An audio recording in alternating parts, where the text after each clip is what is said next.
Assalamualaikum warahmatullahi wabarakatuh.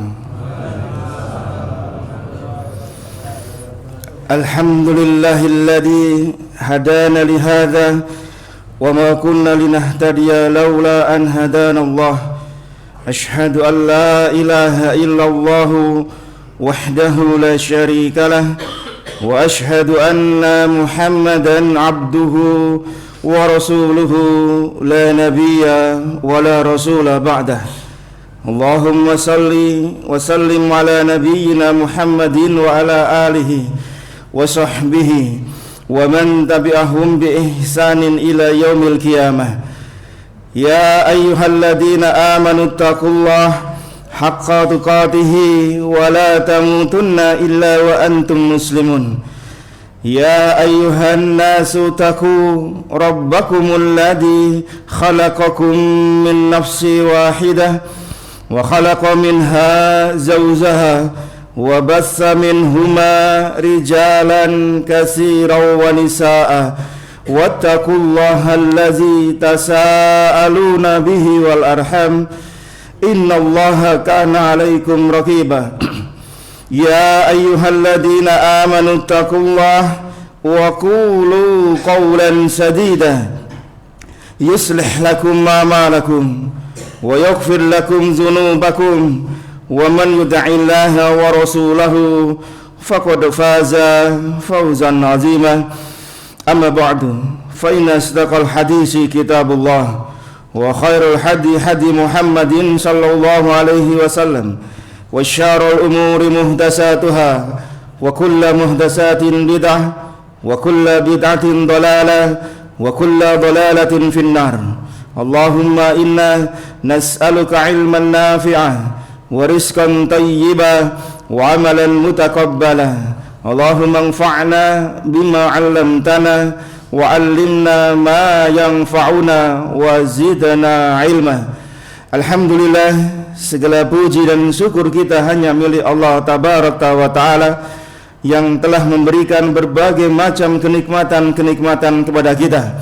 Terkhusus di pagi hari yang sejuk ini, Allah kumpulkan kita di rumah di antara rumah-rumah Allah Subhanahu wa taala. Allah berikan kita nikmat sehat, Allah berikan kita nikmat keluangan waktu, dan dimudahkannya kita untuk bisa melaksanakan amal-amal saleh yang lain, yang semoga Allah jadikan kehadiran kita di tempat ini sebagai pemberat timbangan kita nanti di hari kiamat.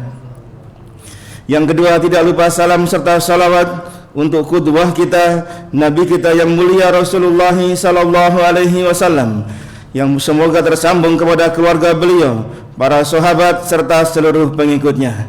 Bapak Ibu sekalian jamaah kaum muslimin rahimani wa rahimakumullah. Setiap muslim hendaknya memahami bagaimana ketika dia sedang berinteraksi dengan sesamanya, di dalam adab-adab berbicaranya dia perhatikan betul, agar dengan adab dia berbicara yang muncul adalah rasa kecintaan di antara sesama kaum muslimin, bukannya yang muncul adalah perseteruan, bukannya yang muncul adalah persengketaan, hasadnya hati dan kemudian kerasnya hati, dikarenakan kita tidak memperhatikan adab kita ketika berbicara. Sebagaimana dinasihatkan oleh Nabi kita alaihi salatu wassalam, diriwayatkan oleh Mu'adz bin Jabal radhiyallahu an, ketika Mu'adz menceritakan tentang hadis yang panjang tentang nasihat Nabi sallallahu alaihi wasallam tentang pokok-pokok ajaran agama Islam. Kemudian beliau memberikan nasihat kepada Mu'adz bin Jabal di akhir hadis, ala akhbiruka bi malaki dalika kulli, maukah wahai Mu'adz aku kabarkan kepadamu semua kunci-kunci kebaikan dari apa yang aku sebutkan di awal tadi. Maka Mu'adz mengatakan, bala ya Rasulullah, tentu ya Rasulullah. Maka Rasulullah sallallahu alaihi wasallam memegang lesan beliau yang mulia sambil beliau mengatakan, kuffa alaika hada, pegang erat, tahan lesanmu ini. Kemudian Mu'adz berkata, wahai Rasulullah, wahai Nabi Allah, apakah dengan lesan ini kita akan diazab? Apakah seorang hamba hanya karena lesannya kemudian dia masuk neraka? Maka beliau alaihi salatu wasallam menjawab, sakilatka ummuka ya Mu'adz, celaka ibumu kehilangan dirimu ya Mu'adz. Wahal yakubun nasu fin nari ala wujuhihim aw ala manakhirihim illa khasaidu alsinatihim. Tidaklah manusia disungkurkan wajahnya ke dalam neraka atau hidungnya, melainkan karena sebab hasil ucapan dirinya. Perhatikan jamaah sekalian, dengan sebab lesan kita seseorang bisa terjerembab wajahnya di nerakanya Allah Subhanahu wa taala. Yang ini kemudian mengherankan Mu'adz bin Jabal radhiyallahu an. Apakah karena salah lesan kita kemudian kita masuk neraka? Iya, jawabannya. Karena dengan sebab lesan kemudian orang saling berseteru, saling menumpahkan darah, saling hasad dan seterusnya dari penyakit-penyakit hati lainnya, dikarenakan ucapannya tidak pernah ia jaga. Maka marilah kita di pagi hari yang baik ini kita akan belajar bersama-sama tentang bagaimana kita menerapkan kaidah yang Allah sebutkan dalam surah Al-Baqarah ayat 83, ketika Allah Subhanahu wa taala memberikan panduan kepada kita bagaimana ketika kita berbicara, berinteraksi dengan orang lain. Apa kata Allah? Wa qulu linnasi husna, dan ucapkanlah kata-kata yang baik kepada manusia. Ini kaidah jemaah sekalian. Wa qulu linnasi husna, ucapkan ucapan yang baik kepada sesama manusia. Pun termasuk ketika kita mengetik di chat kita, di WA kita, atau di media sosial apapun, karena hukum tulisan sama dengan hukum ucapan, maka perhatikan tulisan kita. Ucapkanlah ucapan yang baik dengan sesama kita. Apa adab-adab ketika kita berbicara dengan orang lain? Yang pertama, yaitu berkatalah dengan perkataan yang baik, yang mengandung kebaikan-kebaikan, yang kontennya menyelamatkan diri kita dan orang lain dari keburukan dan kejelekan. Allah anugerahkan lisan kita, Allah anugerahkan dua bibir kita untuk mengatakan yang baik, dan banyak kita gunakan untuk bersyukur pada Allah Subhanahu wa taala. Dan tidaklah keluar dari lisan kita, dari kedua bibir kita, ucapan-ucapan yang mengandung kesyirikan, justru akan membawa seseorang kepada nerakanya Allah Subhanahu wa taala. Maka Nabi kita alaihi salatu wasalam di Sahih Bukhari dan Muslim, beliau mengatakan apa? Man kana yu'minu billahi wal yaumil akhir falyakul khairan aw liyasmut. Barang siapa yang dia beriman pada Allah, yang dia beriman pada hari akhir, hendaklah keimanannya itu membawa dirinya kepada ucapan-ucapan yang baik. Jika dia tidak mampu berkata yang baik, maka diamlah. Karena diam dalam posisi seperti ini adalah kebaikan bagi dirinya. Orang yang beriman pada Allah dan hari akhir, maka dia akan menimbang-nimbang ucapannya ini bermanfaat ataukah tidak. Orang yang beriman pada Allah dan hari akhir, dia akan menimbang-nimbang apakah ucapannya mengandung maslahat ataukah mafsadat. Apakah nanti akan dia dimintai pertanggungjawaban atas ucapan-ucapan yang dia ucapkan, entah dia mengandung keburukan atau justru menjadi keburukan bagi orang lain.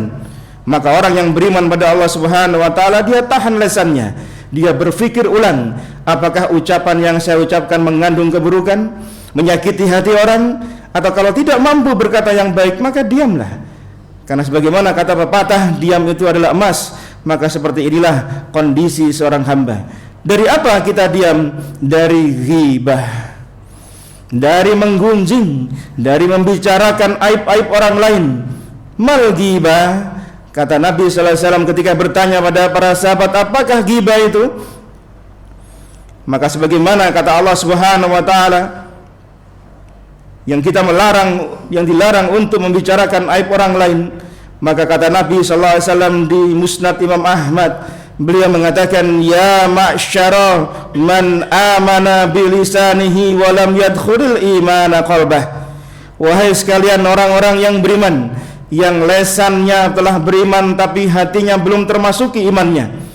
Jadi ada orang yang mengaku beriman pada Allah tetapi hatinya belum terasuki dengan iman dengan sebenarnya, sehingga lesannya kadang masih mudah mengumpat, masih mudah menggibah orang lain, membicarakan keburukan orang lain, bahkan membicarakan keburukan para pemimpin-pemimpin kita. Maka apa kata Nabi sallallahu alaihi wasallam? La tagtabu al-muslimin, jangan kalian menggibah kaum muslimin. Nabi melarang kita membicarakan keburukan aib saudara kita kaum muslimin.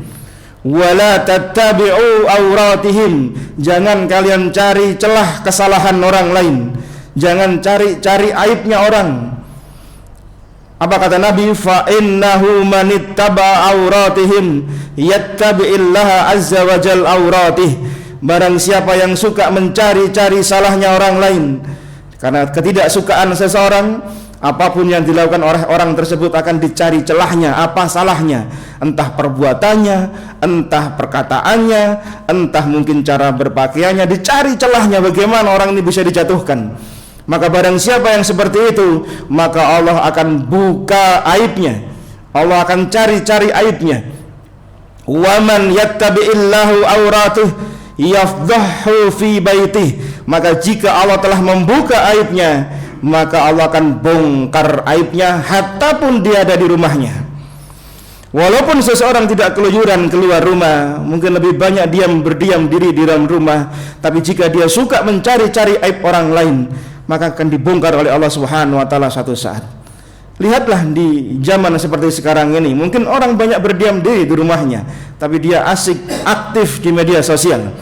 Dia gibahi berbagai macam persoalan, dia gibah auratnya, aib saudaranya, maka kemudian Allah akan bongkar aibnya lewat media sosial pula. Karena jejak digital itu sangat kejam, jamaah sekalian. Orang bisa mengorek-ngorek aib kita dan dahulu ketika kita sedang asik bermain di media sosial. Lihatlah, terbukti perkataan Nabi sallallahu alaihi wasallam, hatta pun dia ada di rumah akan dibuka aibnya oleh Allah Subhanahu wa taala. Orang tidak usah nyari-nyari di mana-mana, tinggal buka HP-nya, cari googling apa yang telah dia lakukan. Oh, kelihatan ini aibnya si fulan walaupun dia ada di rumah. Lihatlah jemaah sekalian, bagaimana Allah Subhanahu wa taala mampu menjadikan seseorang terbuka aibnya gara-gara apa? Dia suka membuka aib orang lain. Al jaza min jinsil amal. Perbuatan dia yang suka membuka aib orang lain, Allah akan buka aibnya. Demikian juga seseorang seharusnya menghindari yang namanya namimah, mengadu domba, membicarakan satu perkataan fulan kepada fulanah yang lain, kepada orang satu kepada orang yang lain. Apa sih tujuannya namimah? Memecah belah persatuan kaum muslimin. Seseorang tidak suka tentang persaudaraan kaum muslimin, ukhuwah di antara kaum muslimin, kemudian perkataan satu dibawa pada perkataan yang lain, tujuannya untuk memecah belah kaum muslimin. Ini tidak termasuk dalam kaidah wa qulu linnasi husna. Ucapkanlah ucapan yang baik, karena namimah ini termasuk dosa yang akan terbawa nanti di alam kubur dan sampai pula nanti di yaumul kiamah. Yang ketiga, yaitu seseorang hendaknya tidak melakukan dusta ketika dia berucap. Allah Subhanahu wa taala memerintahkan kita di surah At-Taubah ayat 119, ya ayyuhalladzina amanu taqullaha wa kunu ma'as-shadiqin. Wahai orang-orang yang beriman, bertakwalah kalian, dan hendaklah kalian dengan ketakwaan itu bersama dengan orang-orang yang shadiqin, orang-orang yang jujur. Ini perintah Allah Subhanahu wa taala agar kita membersamai orang-orang yang jujur, sehingga kemudian kejujuran melekat pada diri kita. Yang Nabi sallallahu alaihi wasallam mengingatkan kita dalam sebuah hadisnya, beliau mengatakan fa innas sidqa yahdi ilal bir. Barang siapa yang jujur, maka jujur itu membawa kepada albir, yaitu kepada kebaikan. Wa innal birra yahdi ilal jannah, dan kebaikan itu membawa kepada surganya Allah Subhanahu wa taala. Jadi dengan jujur seseorang bisa mudah mengakses surganya Allah Subhanahu wa taala. Wa ma yazalur rajul yasduqu wa yataharras sidqa hatta yaktuba indallahi siddiqan. Dan seseorang senantiasa jujur, maka Allah akan catat dia sebagai seorang yang jujur. Demikian juga Nabi mengingatkan sebaliknya, wa iyyakum wal kazib, hati-hatilah kalian, bertakwalah kalian, jauhilah yang namanya dusta. Fa innal kadhiba yahdi ilal fujur, karena dusta itu membawa kepada keburukan. Wa innal fujur yahdi ilan nar, dan ketidakjujuran itu membawa kepada nerakanya Allah Subhanahu wa taala. Wa ma yazalur rajul yakdzibu yataharra al-kadhiba hatta yaktuba indallahi kadzaban. Jika seseorang senantiasa berkata tidak jujur, sering dusta, maka Allah cap dia sebagai seorang kadzaban, sebagai seorang pendusta, hatta pun dia berkata yang baik. Hatta pun dia jujur, tapi karena setiap hari yang dia ucapkan ucapan-ucapan yang tidak baik, yang tidak jujur, dusta, maka Allah cap dia sebagai seorang pendusta. Demikian juga dia harus menghindari yang keempat, yaitu ucapan-ucapan yang jorok. Seorang muslim jemaah sekalian, apalagi seorang ikhwah, seorang ahwat yang sudah sering ikut kajian-kajian sunnah, maka hendaklah dia tahan lisannya untuk tidak mengucapkan ucapan-ucapan yang jorok. Yang kata Nabi sallallahu alaihi wasallam diriwayat Imam Tirmizi dan Imam Ahmad, laisal mu'min, seorang mukmin itu bukanlah orang yang bitta'an walal la'an walal fahish walal bazi. Orang mukmin itu orang yang tidak suka mencela. Orang mukmin itu tidak suka mencela. Orang mukmin tidak suka melaknat, dan orang mukmin tidak suka berbuat yang keji, lagi berkata jorok ucapannya. Ini termasuk kaidah yang menjadi penerapan dari waqulu linnasi husna. Hendaklah seseorang mengucapkan ucapan yang baik, yaitu apa? Tahan lisannya dari ucapan-ucapan mengumpat, ya, ucapan-ucapan yang jorok, ucapan-ucapan yang fahish, yang keji, yang membawa kepada keburukan hubungan dengan sesama kaum muslimin. Demikian juga yang berikutnya, Nabi melarang kita untuk bersumpah-sumpah palsu, dan sudah sering kita bahas perkara ini pada perkara tentang al-kabair. Ini poin yang pertama, yaitu hendaklah seseorang mengucapkan ucapan yang baik, baik dari cara penyampaiannya maupun konten apa yang dia ucapkan. Yang kedua, seorang mukmin hendaklah ketika dia berinteraksi dengan yang lain, dia rendahkan suaranya. Dia rendahkan suaranya. Yang pertama apa? Tentang isinya dan caranya. Sehingga seorang mukmin tidak boleh berbangga-bangga dalam ucapannya. Terkadang ada orang yang memang merendahkan suaranya, tapi konten isinya, ucapannya itu meninggikan dirinya, ya, memuji-muji dirinya, memuji-muji amalnya. Ini pun bukan dalam rangka untuk merendahkan suara. Karena merendahkan suara, kata para ulama, maknanya dua, yaitu dari cara pembicaraannya dan konten ucapan dia, isinya apa. Allah Subhanahu wa taala menceritakan nasihat Luqman kepada putranya di surah Luqman ayat 19. Waghdud min sautik inna qaral aswati la sautul hamir. Dan rendahkan suaramu. Sesungguhnya suara yang paling jelek adalah suara keledai. Ya, suara keledai itu tidak merdu, fales, cempreng, tidak enak didengar. Ya, kalau ada orang berucap ucapannya ya kayak gitu, tahan sajalah. Ya, berbicara sekedarnya saja. Ya, untuk apa tujuannya? Merendahkan suara, menghormati lawan bicara kita. Ya, menghormati lawan bicara kita. Yang ketiga, di antara adab berbicara dengan lawan kita adalah pelan-pelan, tidak terlalu cepat dan tidak terlalu lambat. Dalam bahasa Al-Qur'annya tartil. Ya. Di sebuah hadis riwayat Imam Bukhari dari Aisyah radhiyallahu anha, beliau mengatakan, annan nabiyya sallallahu alaihi wasallam kana yuhaddisu hadisan law addahul addu lahsahu ahsahu.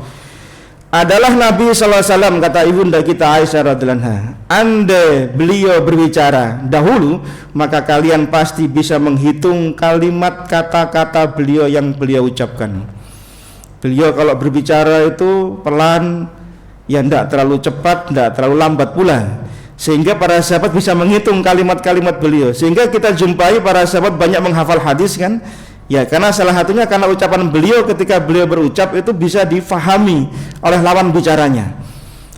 Kalau terlalu lambat juga nanti bikin ngantuk lawan bicara kita.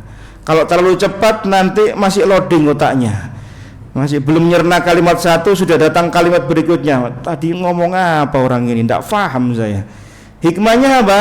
Agar terjadi kefahaman atas orang yang sedang kita ajak bicara dan jauhnya dari kesalahpahaman. Ya, karena kadang kalau terlalu cepat maka bisa menjadikan misinterpretasi, ya salah dalam menafsirkan apa yang sedang diucapkan.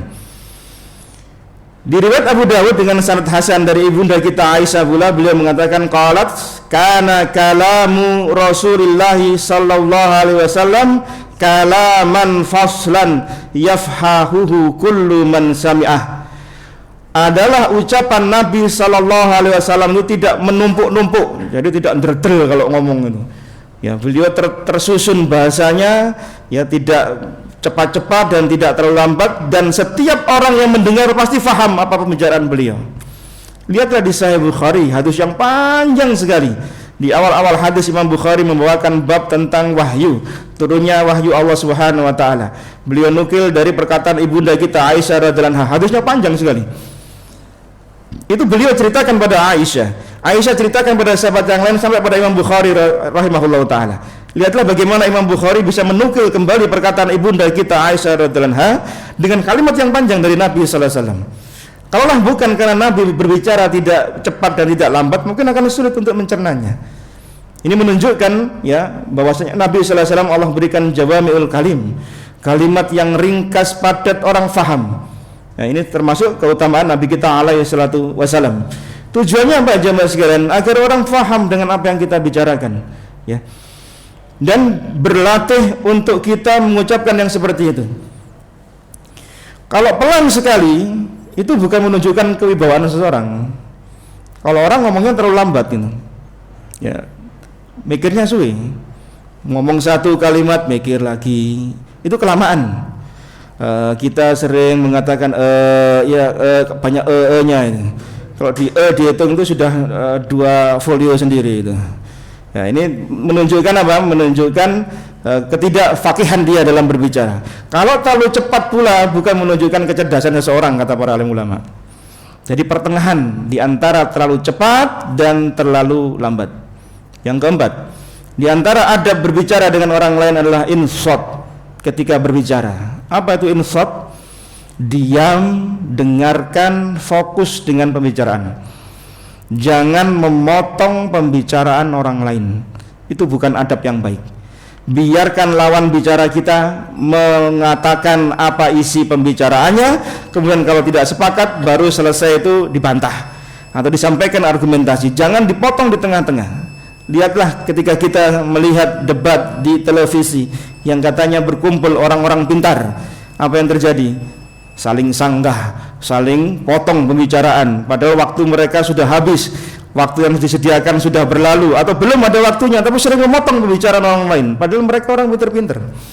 Ini menunjukkan apa? Kita tidak punya adab, hatta pun kita nggak sepakat dengan yang disampaikan, dengarkan dulu, karena boleh jadi kita nanti akan gagal faham dengan apa yang disampaikan oleh orang lain. Gara-gara apa? Kita sering memotong pembicaraan, sementara konten kesimpulan ada di belakang. Belum tersampaikan kontennya, kemudian kita potong di tengah-tengah. Loh, enggak, maksud saya itu nanti ya, kalimatnya belum selesai. Maka insat itu fungsinya apa? Untuk menghormati ya lawan bicara kita dan kita mengambil faedah. Ini termasuk adab jemaah sekalian. Ya, sebagaimana diisyaratkan oleh Allah Subhanahu wa taala di surah Al-A'raf ayat yang ke-204 tentang pembacaan Al-Qur'anul Karim. Apa kata Allah? Wa idza quri'al Qur'anu fastami'u lahu wa ansitu la'allakum turhamun. Jika dibacakan Al-Qur'an, maka dengarkan baik-baik. Perhatikan, tahan lesan kalian, tahan pendengaran kalian dengan tenang. Untuk apa? La'allakum turhamun, agar kalian dapat rahmah. Jadi ketika Al-Qur'an dibacakan, dengarkan. Nah, ini kita kiaskan kepada pembicaraan orang lain. Agar apa? Kita bisa mendapatkan faedah. Ya, jadi di antara adab berbicara, jangan potong pembicaraan orang lain. Biarkan mereka selesai membicarakan, baru kita membalasnya. Ya. Yang kelima, di antara adab berbicara adalah berbicara itu menghadap lawan bicaranya.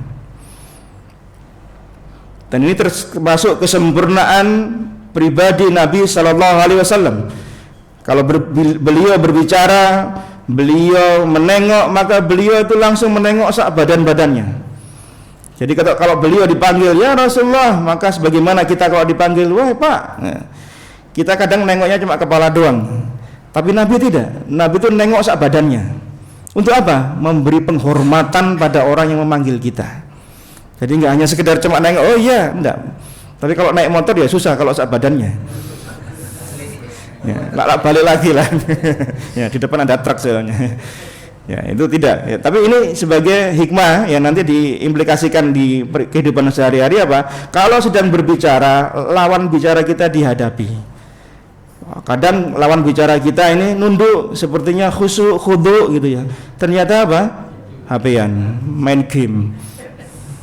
Nah, ini ndak hormat sama lawan bicara. Maka kalau sedang berbicara, hadapkan wajah kita, badan kita ke lawan bicara kita, ya. Nah, sebagai apa hikmahnya? Untuk penghormatan. Yang keenam, jangan mendahului orang yang lebih tua. Kalau ada sebuah majelis, di sana berkumpul beberapa orang usia, kemudian kita mungkin yang paling muda di antara yang hadir, maka jangan mendahului pembicaraan mereka yang sepuh-sepuh. Ya. Meskipun mungkin kita punya ilmu daripada mereka. Ini sebagai bentuk apa? Penghormatan kepada orang yang hadir. Kita ambil sebuah ibrah dari sebuah hadis yang diceritakan oleh Ibnu Abbas. Ibnu Abbas pernah dimasukkan oleh Umar bin Khattab ketika beliau menjadi khalifah dalam sebuah permusyawaratan kumpulan penasihat Umar bin Khattab di antara sahabat-sahabat senior. Ibnu Abbas paling muda sendiri. Kemudian Umar memasukkan Ibnu Abbas untuk menunjukkan keilmuannya Ibnu Abbas pada sahabat-sahabat yang lain. Dan terlihat sahabat yang lain merasa tersinggung. Dari raut muka mereka kelihatan. Alasannya kenapa? Karena Ibnu Abbas itu antaran sama anak-anaknya. Lah anak-anaknya nggak ada yang diajak, kok ini Ibnu Abbas kok diajak, ini ngapain ini khalifah ini. Kemudian Umar bin Khattab radhiyallahu anhu ingin menunjukkan kecerdasannya Ibnu Abbas. Beliau mengatakan kepada yang hadir, apa pendapat kalian tentang firman Allah Subhanahu wa taala di surah An-Nasr ayat yang pertama? Apa surah An-Nasr ayat pertama apa isinya? Idza jaa nasrullahi wal fath. Apa pendapat kalian tentang firman Allah Subhanahu wa taala ini? Maka sebagian sahabat mengatakan Allah telah memerintahkan kita untuk memuji Allah, beristighfar karena Allah telah memberikan kemenangan, pertolongan kepada negeri ini.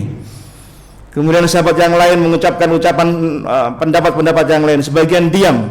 Kemudian Ibnu Umar bin Khattab bertanya pada Ibnu Abbas untuk menunjukkan mengapa beliau diajak ke majelisnya orang-orang yang sepuh tadi. Ibnu Abbas diam saja sampai Umar bin Khattab menunjuk, ya Ibnu Abbas, apa pendapatmu tentang ayat ini? Idza jaa nasrullahi wal fath. Maka kata Ibnu Abbas, yang dimaksud ayat itu adalah wafatnya Rasulullah sallallahu alaihi wasallam. Dan kata Umar bin Khattab, tidaklah aku berpendapat kecuali sama dengan pendapatmu. Tapi Ibnu Abbas diam ya Mas.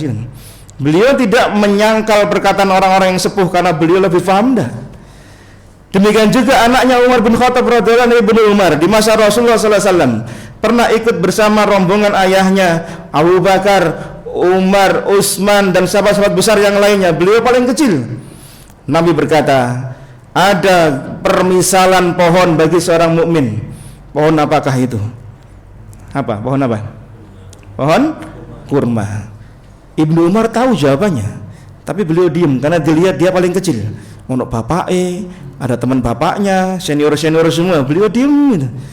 Nabi mengatakan permisalan pohon itu adalah pohon kurma, yang semua bagian kurma itu manfaat, dan itulah seorang mukmin, manfaat dirinya untuk orang lain.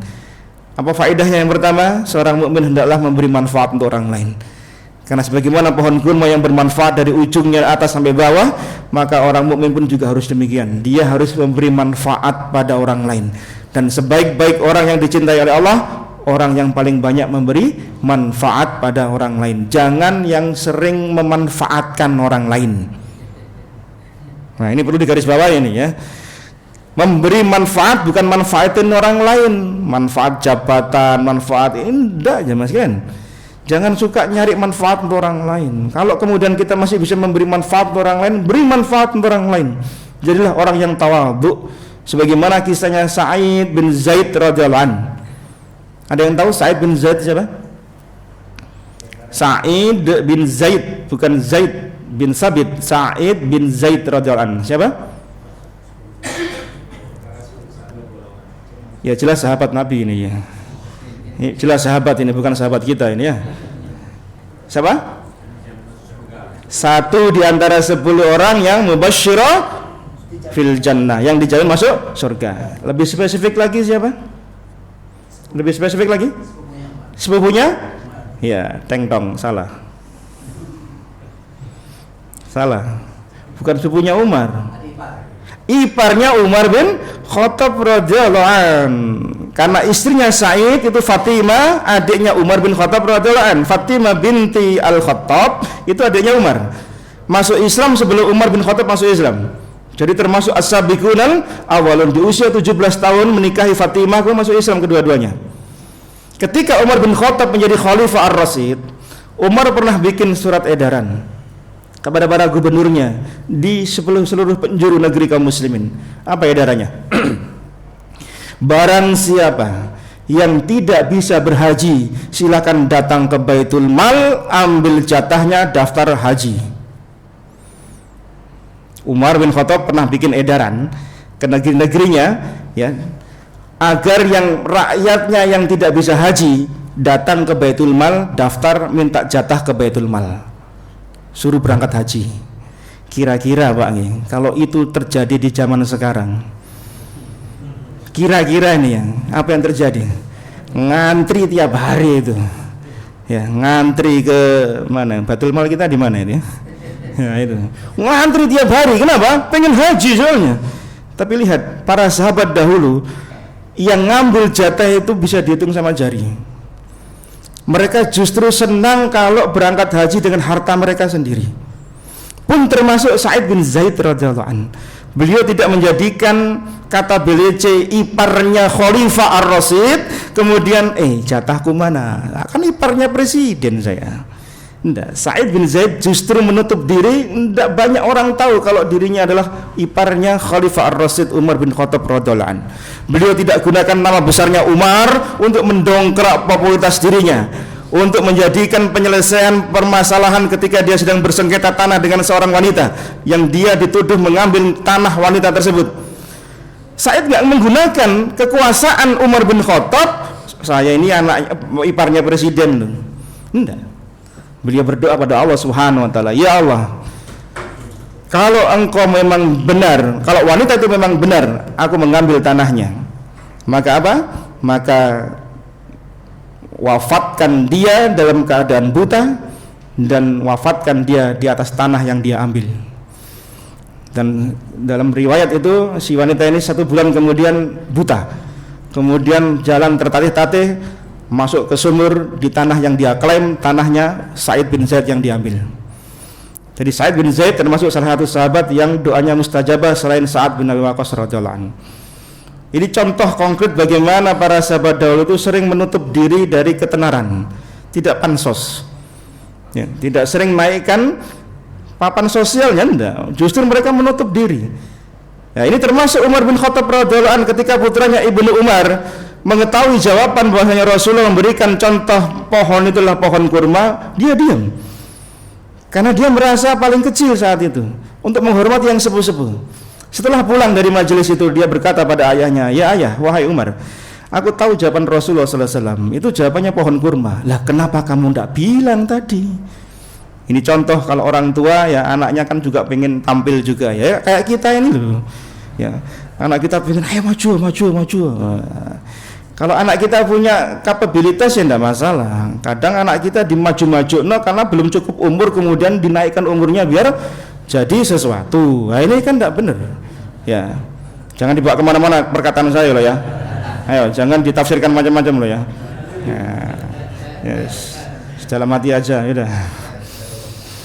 Yang ketujuh, jika berbicara dengan lawan kita, berbicaralah sesuai dengan pemahamannya. Ketambahan N tadi. Kalau berbicara, maka berbicara dengan sesuai dengan pemahamannya. Kalau kita berbicara dengan anak SD, jangan pakai bahasa anak kuliahan. Anak kecil bahasanya wes tinggi-tinggi banget. Yang masih belajar jangan bicara tentang usul fikih yang sulit jelimet, ndak paham zaman sekalian.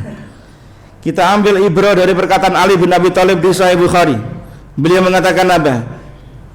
Haddisun nasa bima ya'rifun atuhibbuna ayyukadzaballaha wa rasuluh. Ali berkata, berbicaralah kepada orang tentang apa yang mereka fahami, yang mereka ketahui. Apakah kalian ingin Allah dan Rasulnya didustakan? Karena orang tidak faham kemudian mendustakan pembicaraan kita. Padahal kita sedang memberikan nasihat, kita sedang memberikan pencerahan, ternyata tidak nyampe di otaknya. Kemudian wah tidak bener nih Allah mengatakan. Loh, gara-gara apa? Tidak sampai pemahaman orang yang kita ajak berbicara. Maka berbicara dengan sesuai bahasa kaumnya, sesuai yang mereka fahami. Apa yang mereka fahami ya sudah sampai itu saja. Ya mohon maaf, mungkin seseorang yang tingkat pendidikannya tidak sampai pada level yang tinggi, jangan diajak berbicara pada level yang di atasnya.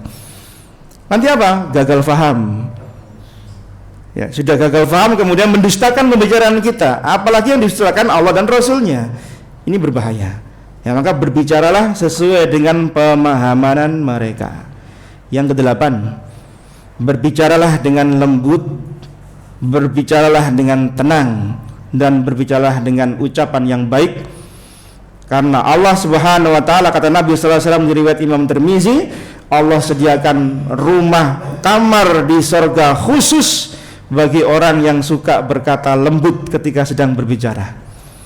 Dalam sebuah hadis Nabi mengatakan apa? Inna fil jannati ghurafan tura zuhuruha min butuniha wa butunuha min zuhuriha.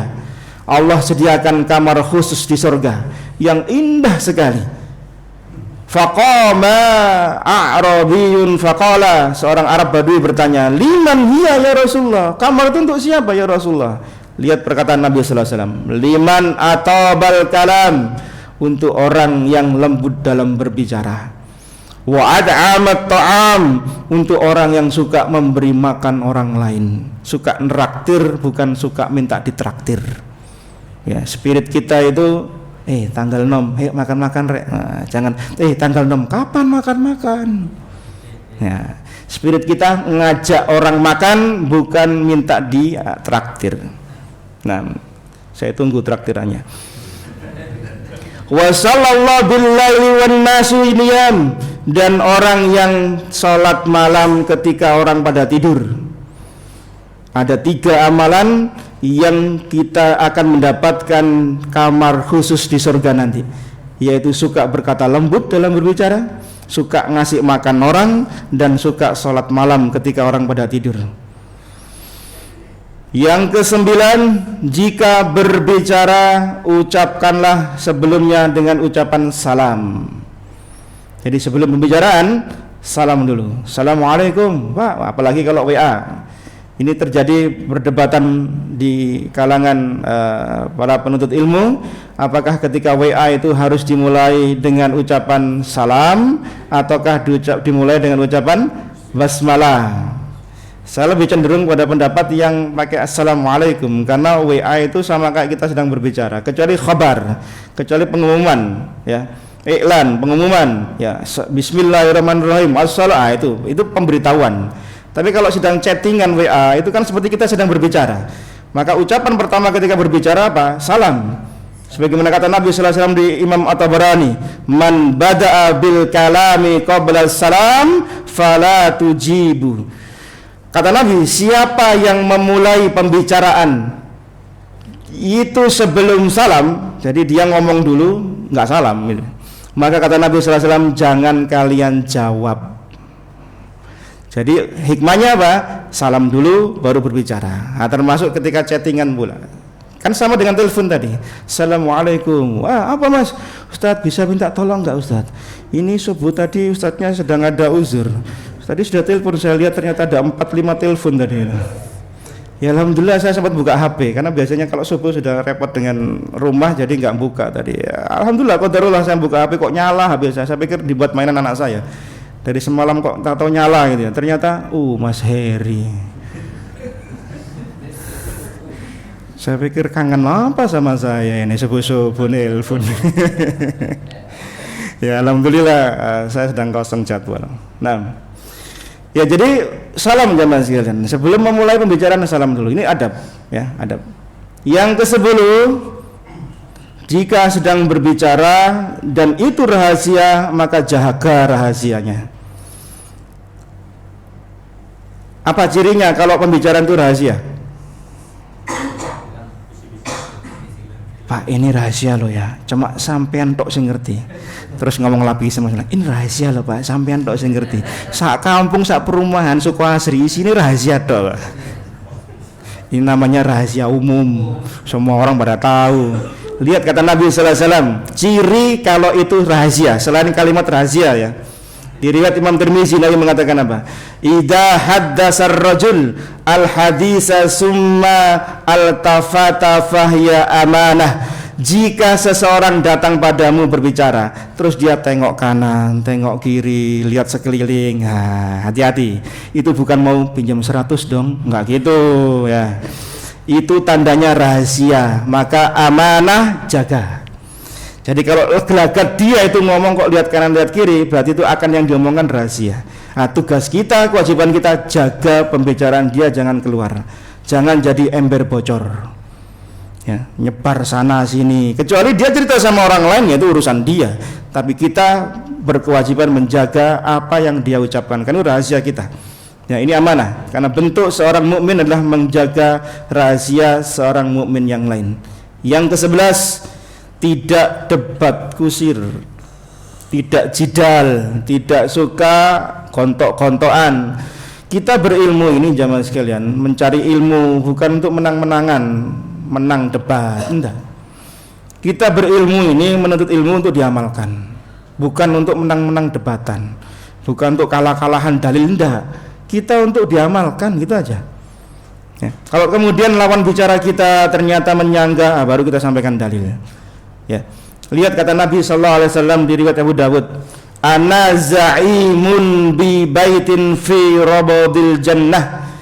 Aku jamin sebuah istana rumah di pinggirannya surga liman tarakal mira'a wa in kana muhiqqan, bagi orang yang meninggalkan debat walaupun dia benar. Walaupun kita benar, enggak usah debat. Karena ilmu ini bukan untuk diperdebatkan, ilmu untuk diamalkan. Karena orang sering debat itu keras hatinya. Hatinya kan keras. Karena dia cari ilmu untuk membantah terus, bukan untuk diamalkan. Ya, maka ilmu saja kemudian amalkan, sudah. Nanti seiring waktu kemudian Allah berikan kita hikmah untuk bisa membantah subhat-subhat yang ada. Tapi tujuan kita mencari ilmu bukan untuk debat orang, bukan, itu ranahnya para alim ulama kita. Tugas kita cari ilmu diamalkan. Bukan untuk debat, untuk menang-menangan ya, di WA kita kemudian enggak usah. Keras hati kita nanti. Nabi sediakan surga di pinggirannya. Wa bi baitin fi wasatin jannah liman tarakal kadiba wa in kana mazihan. Dan Allah sediakan rumah di tengah surga walaupun dia sedang bercanda tapi tidak berdusta. Ini peringatan juga, jangan suka dusta untuk bercanda. Karena Nabi tidak menyukai dan mengancam orang yang bercanda untuk membuat satu kaum tertawa. Neraka kata Nabi SAW. Jadi kadang ada orang kan, untuk orang lain tertawa itu dia bujui. Dia berdusta, dia skrip itu kalimatnya supaya orang tertawa. Padahal itu bukan kisah real. Hanya sekedar rekaan saja supaya orang tertawa gitu loh. Nabi bercanda itu hak. Nabi kalau bercanda dengan para sahabat, apa yang beliau ucapkan benar gitu loh. Tidak pernah beliau berdusta. Dan Nabi menghindari perkataan dusta itu. Sebagian orang untuk menyenangkan orang lain berdusta. Contoh di acara stand up comedy. Itu bohong itu. Di skrip kok itu, walaupun ada kisah di balik itu inspirasi, tapi kalimatnya kalimat dusta, hanya untuk menyenangkan orang lain tertawa. Maka jangan kemudian ya membuat orang lain tertawa, apalagi lewat mimpi misalnya. Wah, saya tadi bermimpi, kemudian orang tertawa, padahal mimpi dia bohong, dia tidak mimpi yang seperti itu, berarti dia berdusta atas nama Allah Subhanahu wa taala. Karena mimpi itu ada dua, Mimpi yang buruk datangnya dari syaitan, mimpi yang baik datangnya dari Allah Subhanahu wa taala. Ketika kita mengatakan saya bermimpi tadi malam ini dan itu padahal dia tidak bermimpi, maka dia telah berdusta atas nama Allah Subhanahu wa taala. Tidak boleh. Ya. Dan Nabi mengatakan apa yang berikutnya? Wa bi baitin fi a'lal jannati liman hassana khuluqah. Aku jamin rumah di tempat yang paling tinggi di surga. Kalau tadi pinggir, tengah, ini paling tinggi. Bagi siapa? Bagi orang yang memperbaiki akhlaknya. Jadi kalau orang memperbaiki akhlaknya, maka Allah akan sediakan rumah yang tinggi. Nanti di hadis yang lain, orang yang paling dekat denganku nanti di yaumul kiamah yang paling baik akhlaknya. Perbaiki akhlaknya. Karena di hadis yang lain Nabi mengatakan apa? Barang siapa yang menyabarkan dirinya, fassabarallah, Allah akan sabarkan dirinya. Artinya ada adab akhlak itu tabiat bawaan, ada tabiat akhlak itu yang bisa diupayakan. Maka kalau seseorang itu mudah marah, kemudian pelit, bakhil, kurang senyum, dia harus perbaiki akhlaknya. Kan itu akhlak yang bisa diperbaiki. Tapi ada akhlak yang tertanam sejak dia lahir. Sumeh, dermawan, itu ada bawaan orang. Itu dia nggak diajari, dia sudah sumeh sama orang lain. Tapi ada orang menyunggingkan senyum, hatta cuma setengah inci dari bibir kanan kirinya, sulit sekali. Ada yang sulit kalau senyum sama orang lain. Padahal lo senyum itu tidak menghabiskan satu piring nasi gudeg ya majuran. Senyum kira apa susahnya ya? Ada orang itu Masya Allah.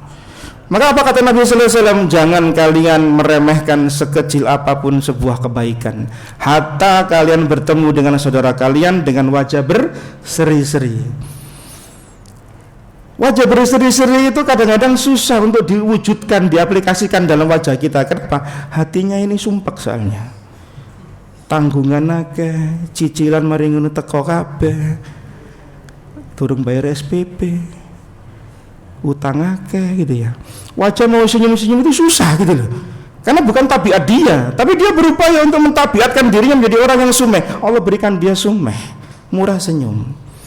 Nabi itu kalau bertemu dengan sahabat itu sahabat paling senang jamaah.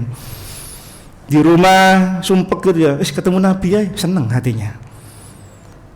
Kalau kita keluar rumah gitu ya cari orang-orang saleh, maka insya Allah sebagaimana kata Ibnu Qayyim al-Jauzi, kami dahulu para sahabat kami, murid-murid Ibnu Taimiyah, ketika kita ada kegamangan hati kami, kecemasan hati kami datang pada guru kami Ibnu Taimiyah rahimahullah.